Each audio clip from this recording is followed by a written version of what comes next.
నాకు మళ్ళీ ఒక డౌట్ వచ్చిందండి. మళ్ళీ డౌట్ వచ్చిందా? ఉమ్, అడుగు.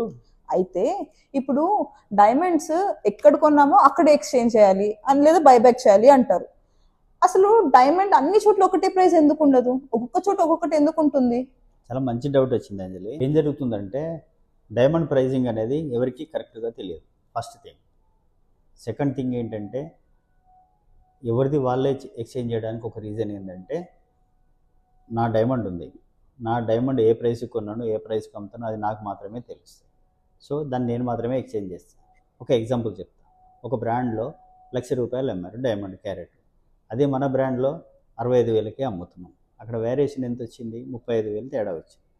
సో మీరు వేరే బ్రాండ్లో తీసుకున్న డైమండ్ తెచ్చి నాకు ఇచ్చినప్పుడు నేను దాన్ని తీసుకోను, ఎందుకంటే అది దాని యాక్చువల్ ప్రైస్ ఏందో నాకు తెలుసు. ఒకవేళ అది నేను తీసుకోవాలంటే నా రేటుకు నేను తీసుకుంటాను. నా రేటుకు నేను తీసుకోవాలంటే మీరు దాన్ని నమ్మరు నాకు. ఎందుకంటే మీరు బయట ₹1,00,000 పెట్టుకున్నారు, ఇక్కడికి వచ్చేసరికి 65,000కు, 65లో నేను ఒక 10-20% ఫైనాన్స్ చేస్తాను.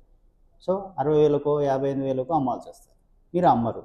అందుకనే ఈ హెడేక్ ఎందుకని చెప్పేసి డైమండ్ని ఎవ్వరు కూడా వేరే బ్రాండ్ డైమండ్ని ఎక్స్చేంజ్ చేయరు. వాళ్ళది వాళ్ళు ఎక్స్చేంజ్ ఎందుకు చేస్తారంటే రెస్పాన్సిబిలిటీ. మేము అమ్మినాం కస్టమర్కి, మేమే సర్వీస్ ఇవ్వాలని వాళ్ళే ఎక్స్చేంజ్ చేస్తారు, వాళ్ళే బైబ్యాక్ చేస్తారు. మరి అన్ని చోట్ల డైమండ్ ఒకటే ప్రైస్ ఎందుకు ఉండదు? ఈ విషయం గురించి నెక్స్ట్ వీడియోలో చర్చిద్దాం.